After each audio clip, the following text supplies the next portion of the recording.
Hey everyone, welcome to Office Hours, where we've been answering your media and tech-related production questions every day since March of 2020. Cindy Drozda from Erie, Colorado is our reader today. Cindy, what's our first question? Our first question today is from David Brady in New York, New York. Using Zoom Room Custom AV for SDI extraction, does each output pulled increase the amount of bandwidth Zoom uses, or is delivery to the Zoom Room fixed and the SDI output is on chip? Ronnie Hossoy is going to help you out here. Ronnie?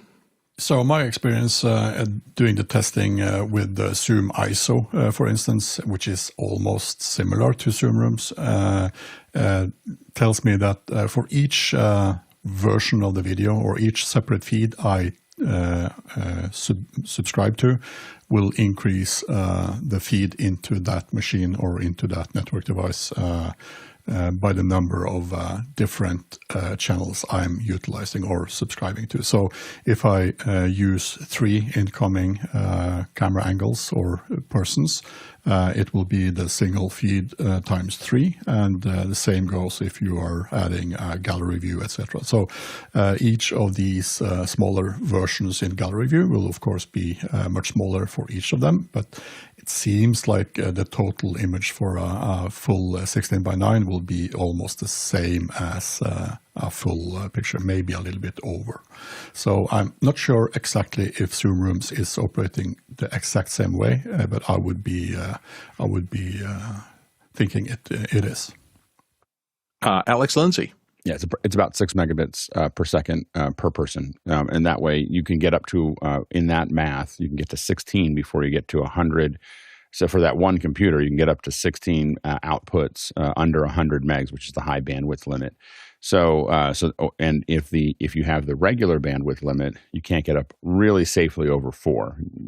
5 is kind of at the edge. So 4 is the maximum unless you have high bandwidth mode. Next question. Next up is from Sean Johnson in New York. Anyone have any experience with the OBSBOT Tail 2 AI-Powered PTZR 4K live production camera? Thinking of buying 3 of them for a client podcast space. Thanks. Going right back to Ronnie. Ronnie. Yeah, so I've been testing this camera a couple of times on the show floor. I don't have it in my inventory yet. I am thinking of getting those. They have a slightly larger sensor than the Insta360s, which only has USB-C interface or UVC interface. The OBSBOT, this version of the OBSBOT is, of course, a little bit more advanced and has both NDI, SDI, HDMI, etc., and including UVC, and it has a battery inside. It has, I think, 5 times optical zoom, so definitely a better camera, and it also had I think it has dual ISO as well, so much better in low light situation, the tests I've done with it. So if it's a really good camera, it's not a professional camera, I would say.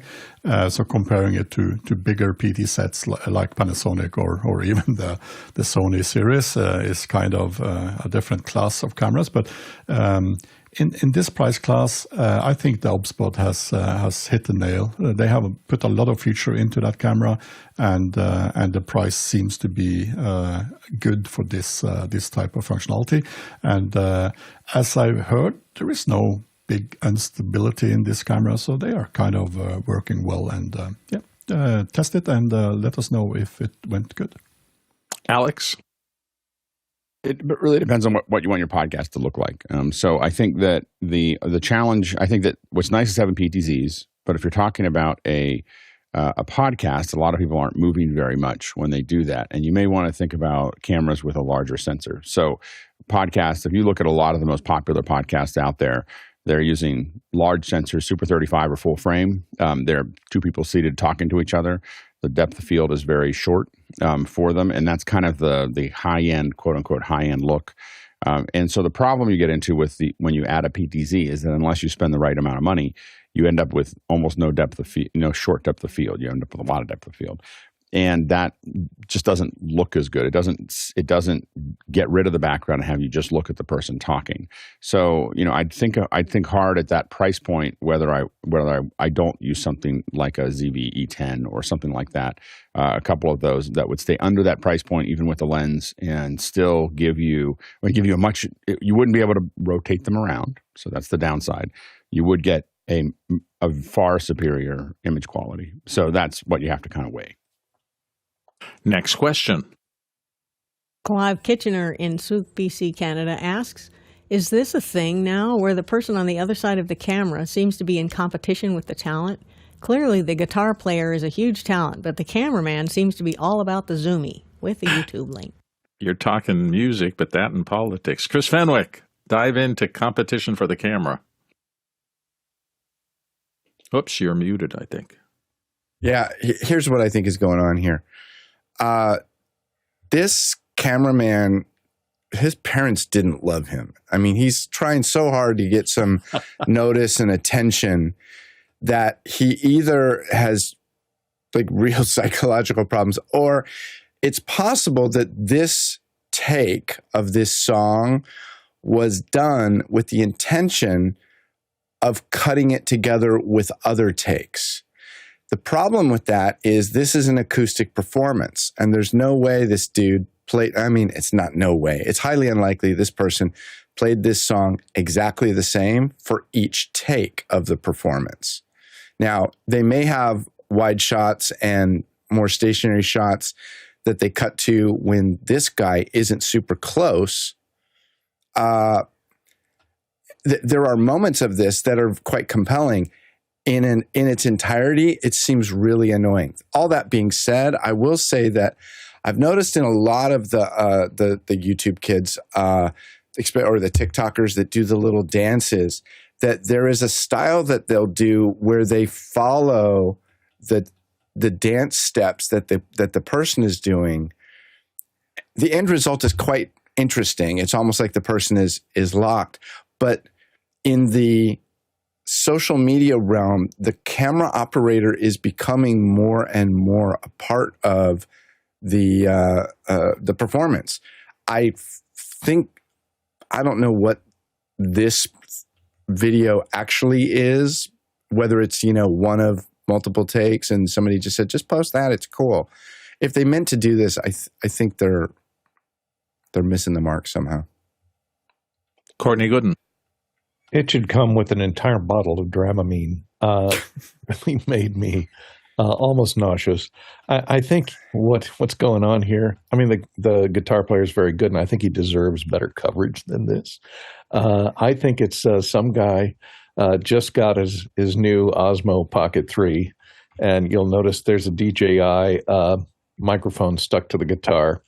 There, DJI Mic 2, I think, yeah. So he said, hey, let's try it out. We'll just, put this thing through its paces. And his friend is a very good guitarist, and unfortunately, he's making the audience sick by never stopping the camera from moving once, which, as you know, Chris, makes editing almost impossible because it's always moving and you never want to cut on a move.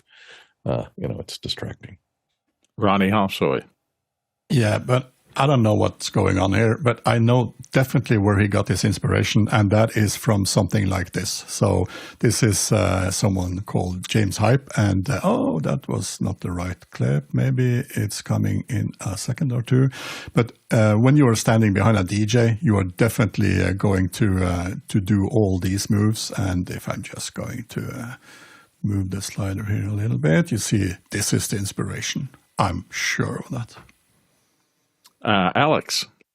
A lot of times it's trying to capture the moment like you're there. Like here's an example of, this is something I actually shot a couple months ago of a band called Flip Turn. And the artist came down into the thing. So you have this kind of, and now that's as smooth as I can make it. Like that's the difference is that I'm not trying to do anything with the camera. I'm on the stage. The entire floor is going up and down with all. I'm the only, I guess a girl behind me called me a cotton top, which took me a little while to understand what that meant. But anyway, so I was the only one there. But there was a lot of, and then it calmed down. You can see how it calms down here.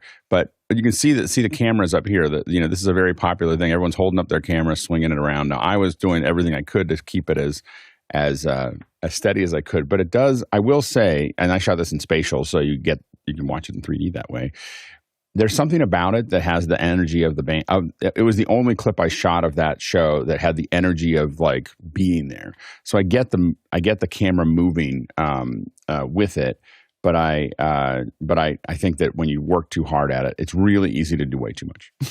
And then I think this clip is an example of taking something that adds a little bit of energy. I think that they're like I shot. I don't know if I have it easily available right now, but I shot another. Think of my daughter playing. And here's pull it up here. And this is I think what Chris was talking about. Is that hold on?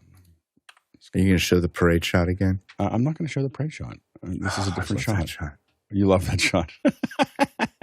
No, I'm not showing. It's my favorite. If anyone wants to see the parade shot, they can do it. So this is what I did. This is the same thing that Chris was talking about here with two shots. So if you look at this here, so this is this is a lock off of her. Here's your establishing shot. But here's my handheld shot that's there. So I'm capturing. You can see me kind of moving around and getting close-ups of it, and pulling these close-ups up. But I have a safety shot here. So this was the wide shot of the whole thing. So you can see me coming back to that and kind of zooming in. So I've got all this handheld stuff that I'm doing both with iPhones, but I have one that's a master shot, and that gives me the freedom to kind of move around with the other camera, or in some cases when my son's around, the two of us are moving around with two different iPhones. So we're kind of capturing this from different angles, but we're not contained by it because we know we can always go back to a shot that shows the whole thing. So if we have to reframe or do something else, so having that master shot helps a lot. And I think that that's what they may have wished that they had, but they got 20,000 downloads for a channel with 20,000 views. So I think we should be careful of second guessing their ability to get viewers because they got a lot. I wasn't second guessing their ability to get viewers. I was just second guessing that this guy's parents. You're second guessing their life choices. I get yes. That. So anyway. For me, it's a reminder that I evolved as a young person from more is more to less is more, because I kept hearing that from the people who were really, really good at the top of their game. And I kind of started adopting that. But it takes a while. And I think, going to the extremes is part of being young and crazy and having fun with your friends and making things. So I'm a big supporter of that. A lot of new stuff gets done. A lot of new stuff gets done because people don't know the way you're supposed to do it, and that's how innovation happens. And so you need that innovation. You need people doing something new, and some of it survives and some of it doesn't. I remember I had a friend who I brought to Zimbabwe in 2000, and we were shooting, and he had turned the camera up on 9x16. This is 2000. This is before the phones. He was a 9x16, and he loved the shot that he had.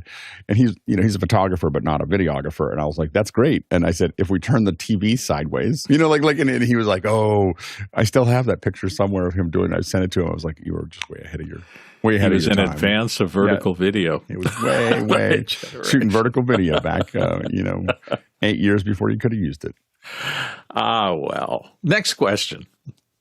Coming to us through the QR code, Patrick Hindman in Longview, Texas asks, we just added a third PA speaker to our system, and now the building's electric wires are rattling in the conduit in that space. Has anyone dealt with this before? Is there a fix, short of replacing with flex wire, only running about 85 dBA? Courtney's got to help you out here. Courtney? Well, my only solution would be if you have access to any junction boxes near those conduits where any of the wires terminate, is either pull them tighter or stick if there's any slack in the conduit boxes on either end, push the wires in so that the wires wedge themselves against the edge of the conduit. You can't, I don't think because of code, you can't inject anything, plus if you want to pull anything through the conduit again, I'd rule that out. You can't inject like expanding foam or something in there. That might be a problem. I've had problems also in rooms that have water pipes, large standpipes that serve sprinkler systems running through the walls, because the sound gets into those things and it pings back and forth up and down 3 stories and makes you a nice echo chamber. It goes zing, zing on all concussive sounds in that room. So those are problems too that you cannot do anything about. Post-treatment might be your only way to remove those kind of sounds, or like I say, go in and try and pull the slack out of the wires or push the slack into the wires so that they wedge themselves into the conduit. Other than that, you're going to have a problem anytime you hit a note that's the resonant frequency of that conduit. Alex. Yeah. If it's in the conduit, you're gonna have trouble because you can't really get to it. So I'd be either lowering the speaker, turning it off, moving the speaker, but there's not going to be a lot without opening up the conduit. Now we've done things where we've seen a couple little things banging against each other, and we use electrical tape. We just put it around the area where they're hitting. That oftentimes we'll get rid of it, but that you're going to have to move it, lower it, or actually do something with the wires. Chris, by the way, has the infamous photo shot in June of 2000. Where is it, Chris? Can you bring that up? We think this is the first vertical video in the wild. This is in Zimbabwe. Mark is my friend who was shooting vertical. There it is, the first vertical video that we know of that's been documented on a flip phone, no less. Is that what I'm saying? That was a Sony PD100. So the little Sony PD100s. I had 3 of those, and we were all shooting. And Mark was over there shooting. He's like, "Look at the shot!" And the kids were really excited. In 2000, this is the first time they had seen cameras, and so that I know of. So they were super excited about what we were doing there. So anyway, so there you go. Nice. Let's go to the next question. From Robert Linkroom in Belmont Shore, California. I utilize Apple Keynote graphics for my Blackmagic Design ATEM Mini Extreme as Luma-Keyed L3rds. Where exactly are BMD Stills stored? In the actual switcher or in my MacBook Pro? Jason Bache is going to help you out here. Jason? They are stored in the switcher, but as a rule, I don't like to rely on that. It doesn't survive things like a firmware update or sometimes even being plugged into a foreign computer. But as a rule, yeah, they are in the switcher. Alex? Yeah, you can save them. There's in the file, you can save as, and it will save those out it'll save those files back out so that you have them somewhere.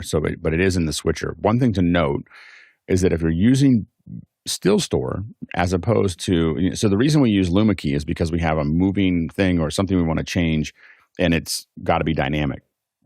So we're bringing it in you're bringing it from Keynote graphics for your lower thirds. But what I don't understand there is that if you're using BMD Still Stores, remember that those will support alpha channels, so you don't need to Luma-Key them.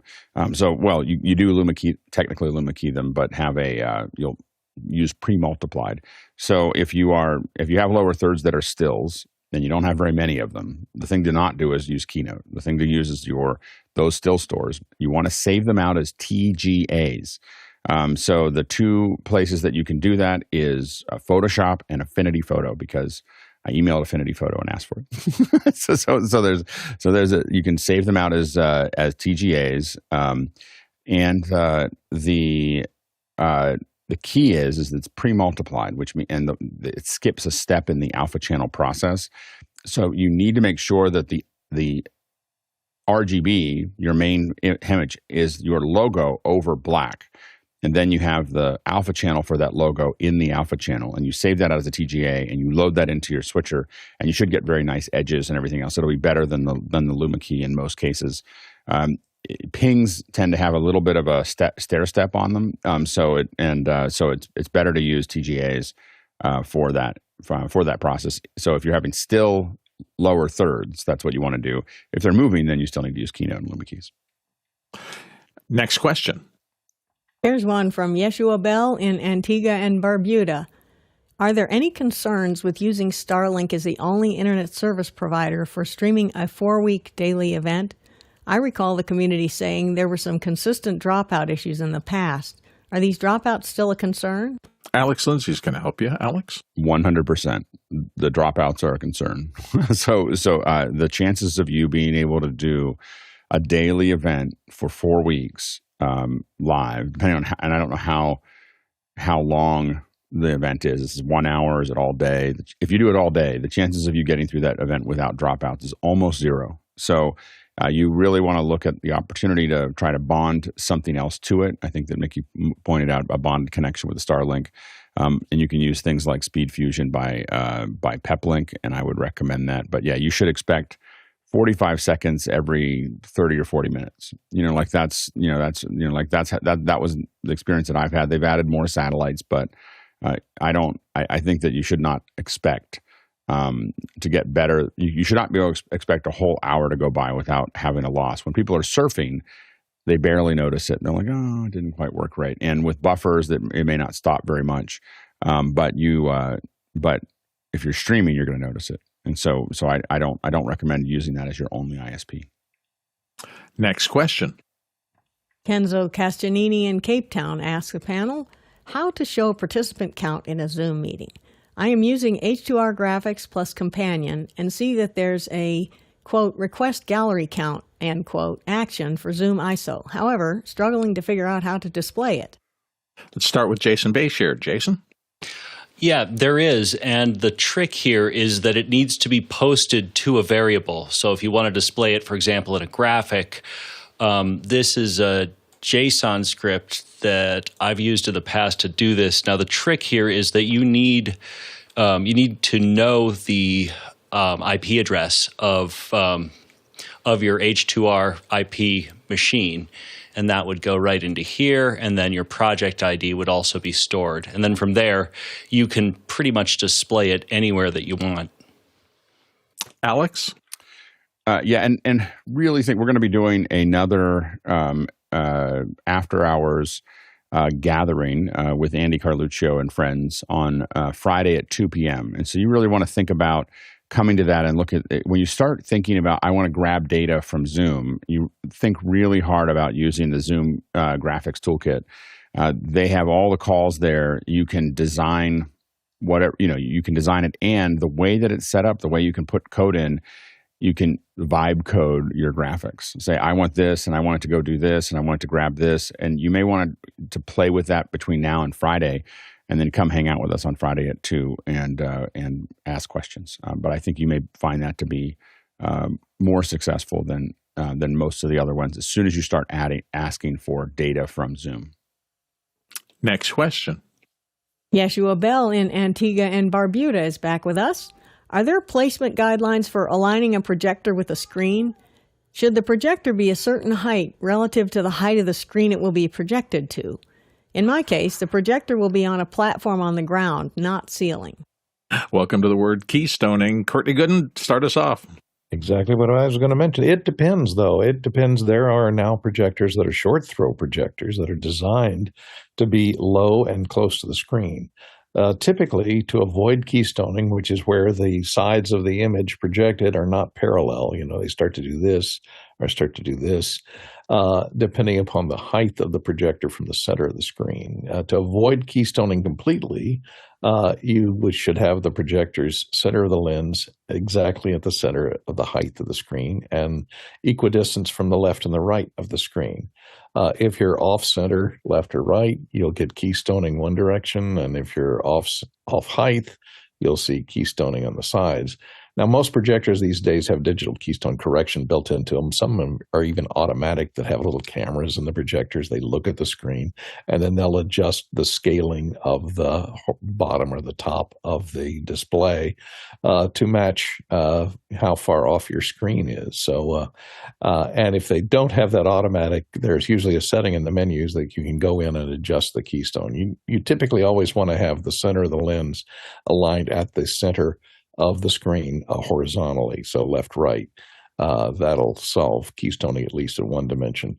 And then you can use the digital keystoning, which is usually built into the projection. However, this is altering the pixels in your projection image, so you may get some aliasing, some rough edges because of that digital keystone correction. But you should be okay in the center. And as close as you can have it to the center of the screen, the better, the less keystone correction you have to use. Alex. As Courtney said, the most important thing is the horizontal. The vertical, we definitely want to get to the middle of the screen, but there are many times when we're not at the middle of the screen and we're keystoning to make that adjustment. The other thing to consider where you put the projector is where the people are. So the thing that's much more noticeable, especially if the bottom of the screen is too low or is lower, is that if you are coming from a low vantage point, you clip people's heads, and if they turn, they get to see the projector. And in some projectors, that's dangerous. So the thing you want to be careful of is making sure that the projector is up high enough that it clears, someone up to about 6.5 feet, over everybody's head until right before it hits the screen. And if the screen's up on a stage, that's a better situation, but you want to be careful of it. A lot of times when you see big events, we do end up putting them in the ceiling. And that ceiling has less to do with getting the right angle, because it's not a better angle than the ground. It's getting it out of the way so that it has a lower chance of hitting people's eyes, and actually seeing their heads across the bottom of the screen. Yeah, and I think Courtney also mentioned the idea of short throw projectors. Some of the short throw projectors they have available now are amazing. You can get them literally 4 or 5 feet back from the screen on the stage with the presenter rather than being in the back of the room, and they do the correction for that acute angle up successfully. So look into that, and maybe it'll help you out. Next question. Next up is Douglas Carmichael asking, in the shot of the DJ, he had a pair of L Acoustics line arrays as on-stage monitors. Why would the monitors be so powerful? Ronnie Hopsoy. Well, there are the short answer, and then there is the long answer. So this is probably one of the pictures that he was looking at. This is at a place called Universe in Ibiza, and like Ushuaia and Amnesia, these places are immensely loud. They are so loud, and the main PA systems are normally acoustic for some reason. It sounds really, really nice, and I think the main reason for this DJ in particular, wanting to have the same systems on his side, is because he is using molded in-ears, which is lowering approximately around 20 dB, so that he has his own signal coming from the booth mix into his ears, and then still has a really correct timed audio coming from the side speaker. So they are sounding the same as the main PA, so his experience where he's standing doing all the DJing is similar to what the audience is listening to out in the floor.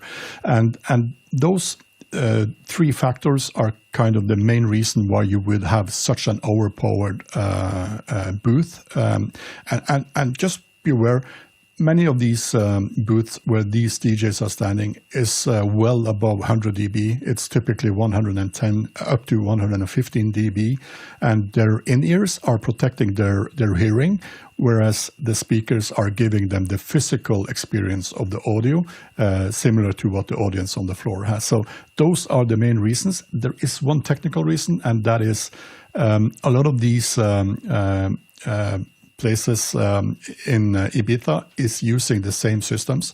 So there is a plethora of replacement systems if something goes wrong, and it does. Sometimes you have a top saying goodbye during the night, and if they have the same systems in front, they usually have a lot of spare parts laying around, so it's quickly for them to change them out. So it's more like a system more than being overpowered. And then some DJs are known to have bad hearing loss as well. So let's not go into that. Nice. Next question. This one's from Jeffrey Wiltshire, north of Boston. I use an ATEM Television Pro 4K for our house of worship. I recently attempted to upgrade the software and discovered that it's a legacy product, so I shouldn't upgrade it. If I upgrade, what should I upgrade to? Alex Lindsay's going to help you out here. Alex? Yeah, usually there's a point of no return for each one of these switchers. Blackmagic is probably the most aggressive switching hardware company when it comes to providing new updates and new features for something you already bought. But there is a limit to that, and it has to do with the chipset that's in there. I think if it's recommending against it, you should not do that. I don't know. It may not let you. It may recommend against it, but you're now potentially going to have all kinds of problems. And sometimes when you upgrade it across that line, you end up not being able to go back. So I would leave it the way it is. If you want the other features it's probably working just fine. If you want the other features, then I would get a new switcher. Next question. This one's from Zach Stallsmith in Chautauqua, New York. What is the difference between upstream and downstream keyer? We've been talking about that a little bit the last couple of days. Jason Bass is going to help you out here, Jason. Yeah, I feel like I've answered this question before. There's some deja vu here. So upstream is the keying that occurs upstream of the video. It's what occurs before the clean feed of the video. The classic example here is, your newscaster. The upstream keyer will remove the solid color, and then the background is placed upstream or behind the newscaster. Downstream keyers are what occurs after or in front of the clean feed. I can't put it any more cleanly than that. Courtney. Well, since you're in Chautauqua, you can think of it as the Secunga River, and the industrial people upstream are throwing their pollution in, and that Secunga's flowing down past Chautauqua there. And later down the river, downstream, other people are throwing their pollution, and their pollution ends up on top of the pollution that is coming from upstream. So always, as layer-wise, as Jason was saying, upstream, you can composite layers on top of your clean video, and downstream is the thing that goes on top last. It'll go on top of the upstream keys as it passes out of the switcher.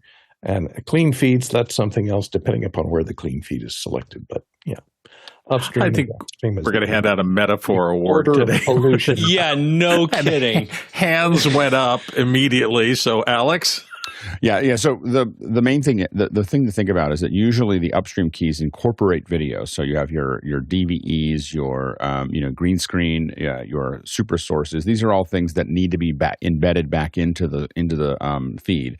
The downstream keys, as Courtney and Jason said, are specifically designed so that you can put your lower thirds and bugs and other things into it and still have a clean feed. So they're sitting on two separate layers that sit on top of the video pipeline. And so the video pipeline on a clean feed will come out but it has to incorporate what's in the upstream key.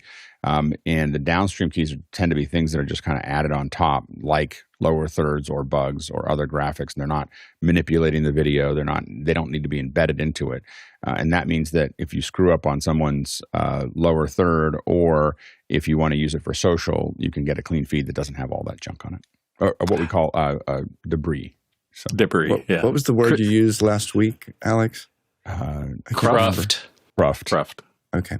So the all of this stuff is true. This is one of those things where if you ever get to sit down at a really big production switcher with somebody who switches live events, have them give you a tour.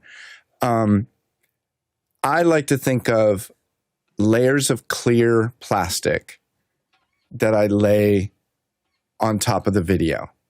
And each layer of clear plastic is a key. Now, the layer of clear plastic could include, say, a green screen of my head, but each key that you lay down on top of your screen is downstream of the previous keys. Okay? So you could have a mix effects bus that has multiple keyers on it, and one is upstream of the next one, of the next one, of the next one, depending on which key insert point you use. The real distinction, as mentioned, is the ability to pull clean feeds. Now, the clean feed of most switchers doesn't include the DSK, the downstream keyer, but you could take and record the output of a higher mix effects bus, and that could essentially be a clean feed because it doesn't include the downstream keyer, which is downstream of it. But I like to just think of things as I'm layering things on top, and each new key is on top of the previous ones. There you go. And speaking of downstream keys, here's your downstream key. I just throw one up on the air, and it's to say if you have questions you want to put into the show queue, you can also just type in this URL, askofficehours.global, into your web browser. That's askofficehours.global. Or you can use this QR code. You can actually shoot it. It takes you to exactly the same place. So if you have a question you want to get in real quick, this is an easy way to do it. It goes into the back end. They'll take a look at it, make sure it's formed correctly. And the ones that come in from the QR code will persist to the next day. So you can look at the show the next day and maybe your question gets answered there. Just some notes on how our show works. Let me remove said downstream key, and we are off to the next question. This question is from Gilbert Breen in Las Vegas. What are the current recommendations for a Magsafe selfie display? I recall a few models mentioned in the past. Alex Lindsay. It all began when someone asked about this one here, this white one, and I can't find the logo on it, but it is I don't know what it's called, but we started with this one. I don't like this one, so it does. So I bought that one. I then got the small rig one, which feels a little bit more beefy. It's got a 1/4-20 on the bottom, so you may like to be able to do that for mounting. So you don't have to use the magnet. But the one that I've kind of moved around here is the Numoa. So the Numoa is the one that, and this one, I don't know if I have my phone easily. I have a phone. Hold on. So this one will easily jump onto the back of this here. And so what we've been playing with using these for is being able to interact with Zoom. They're designed so that you can use the front face or rear facing cameras and see what you're shooting, so that you don't, because the front facing camera isn't as good as the rear facing ones. You don't have 0.5 and you don't have a bunch of other things. But what it does now, and after an update with Zoom, it actually properly rotates to this so that you can have you can see the panelists on the other side. So remember that big rig that I built for NAB a couple years ago? You can do it now here. so the person can see people on the other end of Zoom and be able to talk to them there. It's not something I would probably use in a broadcast, but we're looking at it as a great way to find, interactively interview folks to make that possible. So it's a pretty slick one. But the Numoa seems to be the easiest one to work. But I do like the build quality of the small rig one as well. So these are the two that I would probably look at. My recommendation is they're easy to send back. Buy both of these, the Numoa and the small rig from Amazon, and then send back the one you don't like. That's part of their business model, is making it easy for you to send it back, and I don't feel bad about it. Chris Fenwick. Alex, why do you think the other one, can you elaborate on why it's easier to use than the... Yeah, the first one that we got runs really, really hot, and it constantly...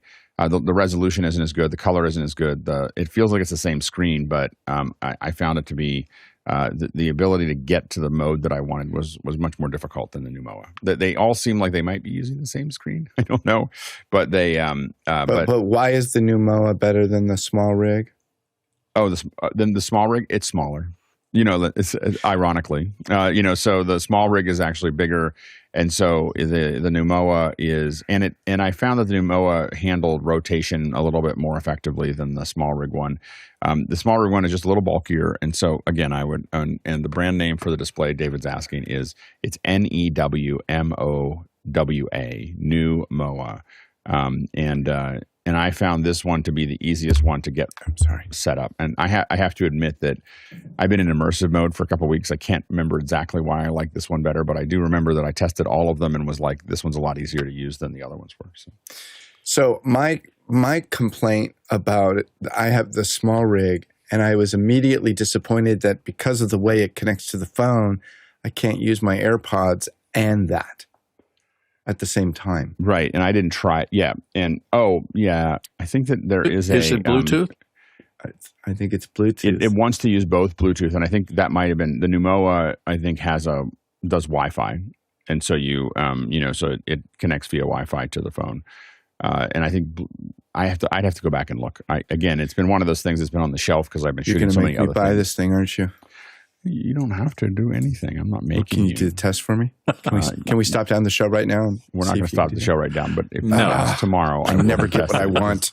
Now you've scratched the itch of I can't remember what that was, because I tested it a couple weeks ago. I've been in immersive and then shooting all these bands and everything else over the last couple of weeks, and I can't remember why, but I know that I kind of settled into, I'll use this for this. Now, what I will say is that after all of this stuff, I think I'm going to use this for the cell phone, but I found myself wanting to have the iPad with a larger monitor with a bigger rig.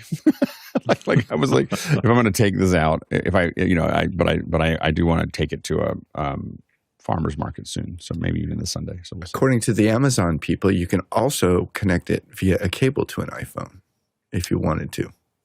Yes. Get out of wireless. Yeah. I mean, that's when I started thinking about a larger monitor, because the issue is that once I start doing that, I want a rig, and then once I have a rig, I want to put a bigger monitor. Once you start talking about plugging it in, you want to have a breakout cable and lots of other things, because you need batteries, you need audio inputs, potentially, all those things.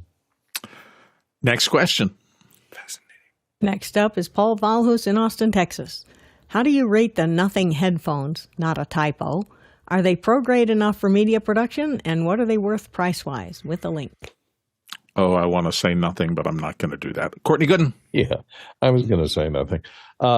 If they're as annoying as their website, I wouldn't get them, because every time you try and scroll up or down, this "please buy me" thing pops up. I haven't listened to them, and of course, the quality of a headset is in the listening. I find most Bluetooth headsets not good for professional use. I prefer wired headsets where they're not compromised, and these are noise-canceling headsets. They've got microphones built in and have an automatic noise-canceling mode to cancel your environmental noise, and those usually color the sound quite a bit. So for professional listening, I'd say no. For just casual listening, or if you're on a plane or something, you'll certainly be making a fashion statement with those orange earmuffs to go with your new orange iPhone. So, you'll be one of the coolest kids on the block. I don't like their choice of fonts here and the 9-pin printer output on their website, but the specs are okay, and I think they're priced anywhere from $89 to $100 and something. There was a price list somewhere, but because their website is so horribly designed, I can't find it. Alex Lindsay. Yeah, you can see really that they're really targeting professionals by the people they're putting the headsets on, because you can see these are obviously audio professionals that are making really hard decisions, because we all know that you really can't. I mean, unless they're exceptionally good and you know them very, very well, like Mickey or someone else. If you see an audio engineer with short hair, you go, I don't know if they can really do this. You're kind of like, well, we'll see. You'll see if They they can got pull coffee this off. stains on their shirt. They're gold. The ponytail is usually like the immediate, like, okay, you're doing well. But I think that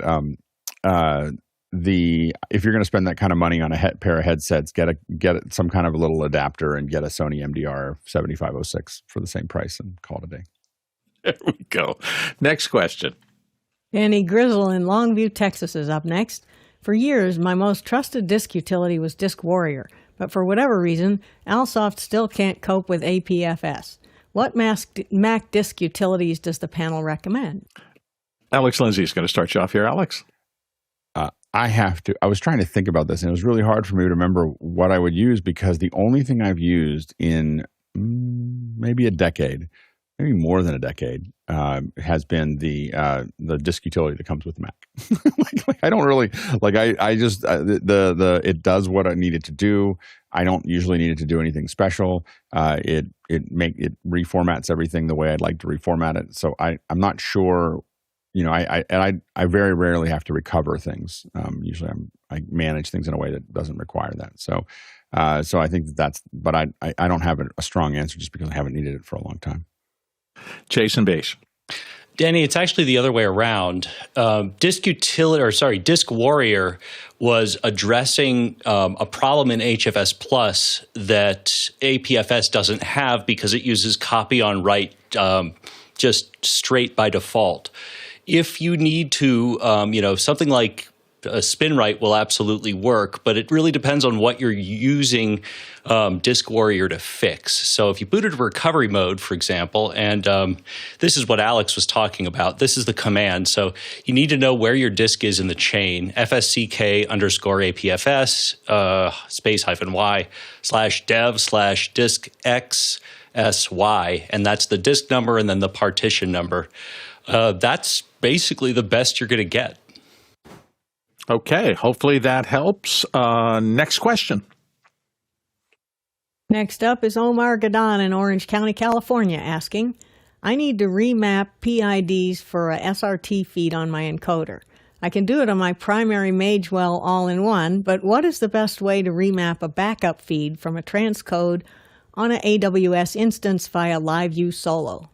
Alex Lindsay. I think that you're going to want to end up piping it through Media Live. Media Live should give you the option. The PID, by the way, for those listening, I'm assuming is the audio. So your audio pairs that you're trying to reorder those audio. And what we typically do is do that in the, and I don't know what they call it now, but the elemental interface that is, or the encoding interface that is within Media Live should give you the option to reorder those audio positions. Next question. Next one is from Paul Valhus in Austin, Texas. The producers say, this isn't just another filmmaking event, it's an invitation to join filmmaking's most exclusive inner circle. Could this ATX event in progress now benefit media pros and live up to hype? With a link. Hype never ends. Alex, what do you think? Very unlikely. So that's all I'm going to say. I mean, very unlikely. They're really trying to sell you on it. I mean, I'm not saying you won't meet somebody that you end up working with, or you might have a good time there. You might get a little tidbit, but most of these are a lot of hype and not a lot of. I guess this is Texas. I would say a lot of these are all hat and no cattle. One of the great metaphors of all time for Texas. Courtney Gooden. Yeah, this is in Austin, and I lived in Austin. Full exposure here for a while, for several years, graduated from the University of Texas there. And we would have these events and sponsor these events all the time to bring the movers and shakers from Hollywood out to Austin, Howard, this is one of those, the people that live in Austin now in the film business are either the people that are so rich and they just don't care anymore, and so they move to Austin and still live there, or the people that want to be rich and can't afford to live in Los Angeles, New York, or any of the other major production hubs. So they do these all the time there to attract filmmakers. I don't know the quality of the people that they have. I don't recognize any of these names, but, I'm a dinosaur. So, it may, and in the business, it's not what you know, it's who you know. So if you're going there and there are actual people that are doing production that are heavily connected, and you can rub elbows with a lot of people that do that. Of course, the people that are making movies and are making TV shows are busy making those movies and TV shows. They're not attending seminars. So, you're less likely to run into somebody who can improve your career, your chances of getting into the business at one of these seminars than you are just working in the town or city where all the production is happening, and meeting them in a professional situation rather than as a seminar member. Next question. Penny Hampton in Greenville, Illinois asks, I have about 20 raw hard drives with scattered data that I'd like to consolidate into a single storage solution, around 12 terabytes in size. It's not mission critical, but I'd like convenient access. What's the best way to set this up? Alex, what would you recommend?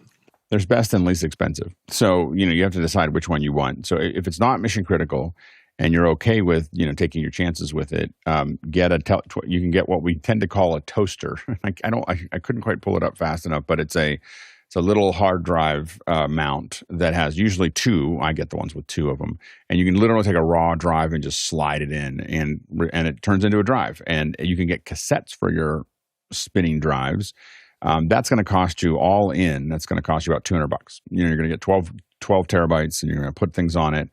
It's not the way I'm going to store anything that I care about, but it's something that if I want to put some stuff in there, if you're going to put something you care about, you can double that to $400 or $350 and get 12 terabytes, and then copy to both of them. And then you're kind of then that's going to help you diversify that risk. Chris, I think, has a video of one of these toasters in action that's there. So if you see Chris's video there, yeah. So that's exactly what we're talking about. And oftentimes, we give them a name.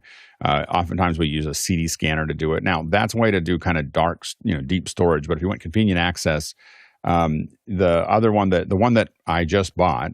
So this is not the one that I just bought to do kind of what you're talking about. I've got a bunch of stuff on frame.io that I want to pull off. I've got a bunch of just other files that I want to kind of get it all in one place. And I got this OWC.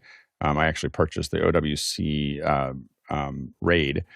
This is the 4. I got the 4. So this is the I think it's the Thunder RAID. Oh man, Jason, names should be on. Oh, Thunder Bay here. Big word, Thunder Bay. So anyway, this is the wrong order of size. I think you're on the wrong tab, Alex. You're showing the headphones. Oh, sorry. I'm looking at the wrong one. Sorry, I moved things around. There we go. So this is the one that I have here.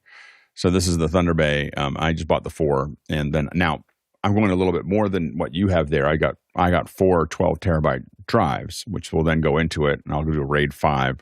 So I'll end up with 36 terabytes of storage, and so that's going to be, and that's mostly again to pull company stuff off of. I'm going to get something else as well, but the company, this is for 090. We got it, so we just can take all of the footage that we have floating around and get it all into one place, and so that one works pretty well. Are you really done with Frame? I don't know. We'll see. They did respond very quickly. I bet they did. I think I saw the post. I was like, they did. Wow. I don't. I was so. When is it going scorched earth right here? I don't use. I try not to use X that way. But it is one of those things like when someone does something so dumb. I have a tendency to feel like someone needs a little bit of fire to understand what happened here. The problem is that the credit card expired or whatever, and I didn't get the memo and everything else. And I'm in productions. I use, and here's the challenge is I spend $500 a month on Frame. Like it is something, or $450 a month on Frame. It is how there's stuff up there that people are pulling all the time. And I just, I was busy. I didn't see the little warnings on it. Didn't see the emails. I have all these filters. Sometimes I don't see all the emails. And so then it comes up and it goes, oh, you can't use it. And I just used it like earlier that day. So it turned it off. And I quickly said, oh, okay. And I got the new credit card out, put the credit card in, the new one that I just validated a little while ago, and put it in and everything else to get the payment going, and then nothing happened. I'm still locked out. And then I'm like, okay, now what do I do? And so then you try to find a way to call someone Frame. It's impossible. Like it's impenetrable to find that. And they have a chat bot that is completely worthless. I mean, less than worthless on their site. And so it's just a really, really, and that's fine when you are providing Gmail to consumers.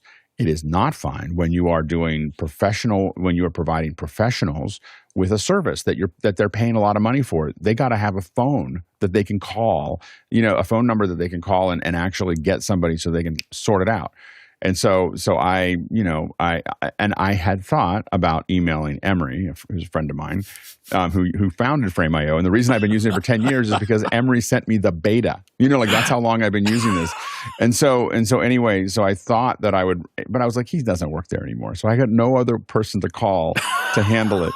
So I just went on X and just opened up, full on, up and the floodgates of rage.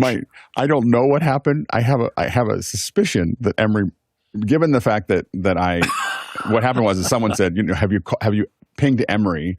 And I said I would have if he was still there, before I put this on X, and then he did heart that comment. So I was like, oh, Emery's tracking this conversation. He may have been the one that sent it someone at Frame going, hey, you should probably sort this out. And so I will say the problem is I don't know what else I would go to, like that. I was angry, and I will say that it will dramatically change how I use Frame. So Frame was like this. I have terabytes of stuff that's kind of just in storage in the archive, so that if a client asks for something, I can just pull it right up and hand it to them. Anyway, so I'm not going to do that anymore. That's why I got this drive, was that I'm not going to do that anymore. So Frame went from being, I'll instead of spending $400, I'm not going to get rid of Frame, But instead of spending $400 a month, I'm probably going to end up spending $100 a month because I'm just going to pull it was like, well, I should probably do this. I just pull everything off and I'll put it in my own store. I have to have it somewhere where I can get to it quickly when a client asks for something that we haven't used for a year, which happens, as Chris will tell you. And so that's what was great about Frame is anything I had delivered to clients was still sitting there relatively easy. I don't have to look around. I don't have to connect a drive. I don't have to do anything else. I just bring it out of archive and send them a link.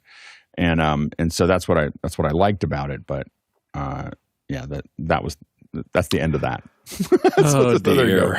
So anyway, but it definitely had me think really hard about how companies, like when we think about AI taking over and everything else, that I think companies have leaned far too heavy on automated chatbots and overseas support.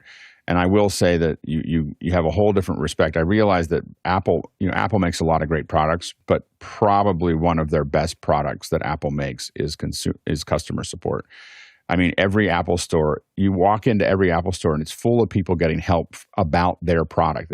There's half of the people in the Apple store are asking questions about a product they already own. They're not buying a new product, and the Apple folks are all doing whatever they're going to do while they're there.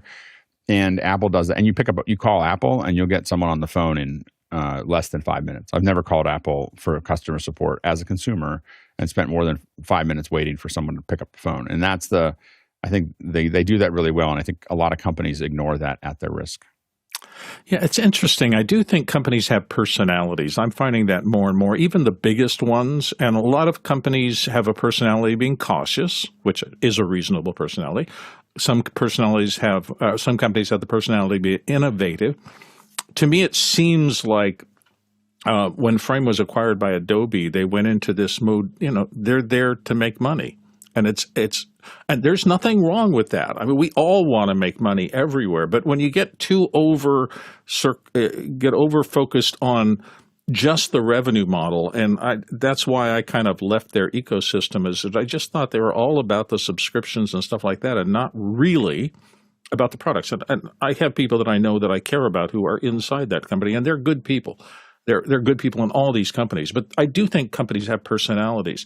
And you see companies like OWC, who Jason now works for, and you just go, every time I've dealt with them, they seem like they're very interested in the technology. They're deep into getting this right and supporting it and helping you get the most out of their products. And I'm paying as much attention now to corporate personality. I don't always get it right, but I'm finding that more and more. It's who do I trust if this is mission critical for me? It's an interesting dynamic. I never thought of companies as having that kind of personality before, but boy, I'm getting more and more toward that appearance. Next question. Here's one from Tony Mobley in Noonan. Is anyone on the panel using Cinemaker, or has Final Cut app replaced that function? Oh, I hadn't heard that name in some years now. Alex, what do you think? So the new Final Cut app looks pretty good. So I think Cinemaker has its ability to stream live. I don't think the Final Cut app does that. So if you want to cut a bunch of cameras together with your iPad and be able to stream it out live, Cinemaker is still going to be the choice that you want to look at. The Final Cut app, what it allows you to do is double lend into the phones. So the phones will all capture. So you're seeing a raw feed, and you can see what those are doing, and I think you can even cut between them, and then it will save the raw capture to the phones, and then send it back to you. As soon as you're done recording.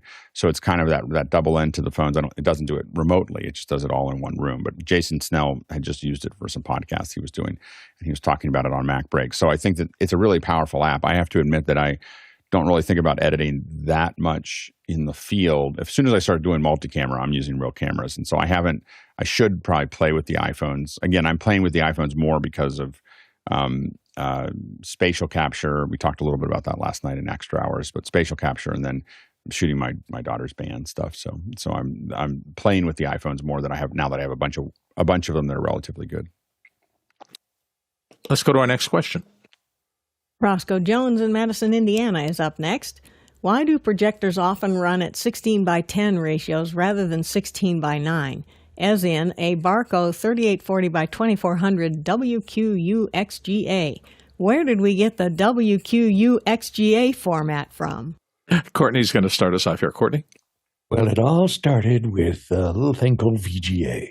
It also, all of these QU-XGA, UXGA, QU, WY to QU-XGA are usually multiples that started with VGA, and every time they went up to a higher resolution, they either went W, which added width, or they multiplied the horizontal pixels by 2 and vertical pixels by 2. So the QU is quad resolution of XGA. So these are all computer resolutions, and that's how the industry evolved by adding all this alphabet soup to XGA, to VGA to XGA to QU-XGA to UXGA to WQU-XGA, which ends up to be 3840 by 2400, which is multiplying the standard pixel widths for the computer resolutions by an even number like 2. So the 16 by 9 was developed as a resolution for broadcast and for HD TV. And there was a lot of discussion about this because it didn't match any of the computer resolutions that were out there, and it didn't match any of the projection resolutions that were out there for standard film projection. So there was a lot of discussion about that, and it was a compromise. So the reason it's 16 by 10 is so that you have some extra space to put that title bar at the bottom of the page so you can annoy everybody when you project it onto that computer. Ronnie Halsoy. Yeah, what Courtney said. A beautiful story time. Alex? Yeah, and the laptop, a lot of laptops are at 1610. So that's the one, and it's something that we constantly deal with when we're bringing laptops to make sure that they conform. You want to mirror them, at least on a Mac, so that the actual active image space stays to 16 by 9. A lot of our monitors have slowly gotten to 16 by 9 to conform to that, and most of the computers can handle it. But the laptops still, if you see a laptop, there are some that are 16 by 9. It feels weird. They feel really long. So there's a little bit more height to them. Hey, that's our show for today. Thank you so much for joining us and being here. We'll be back tomorrow doing exactly the same thing again. Our incredible thanks to our producers, all of you who asked questions and put them in the show today. Without you, we don't have a show, and we appreciate your active engagement every single day. To the panelists who show up every day to freely offer their time and expertise, amazing expertise every day. Thank you, panelists. And to our amazing back-end crew, the silent army of people who you have no idea how many questions are helping people like me with. I was talking to the back-end crew this morning, and I had a problem, and in 5 minutes they were able to fix it. And so we have so many people back there, so knowledgeable about so many things that really help us get better at what we do. It's a privilege to hang out with all of you. The Teluk Traversal today, if you were to have run around getting answers to these questions, it would have been 28,000 miles of travel, 45,000 kilometers. That is 221 million bananas for scale. We'll be right back tomorrow doing the same thing. Thanks for watching or listening. Or just thinking. Maybe not watching. Yeah, or just thinking about things. Well, of course, why Let are our you here? words wash over you. You're still here. Go home. Over.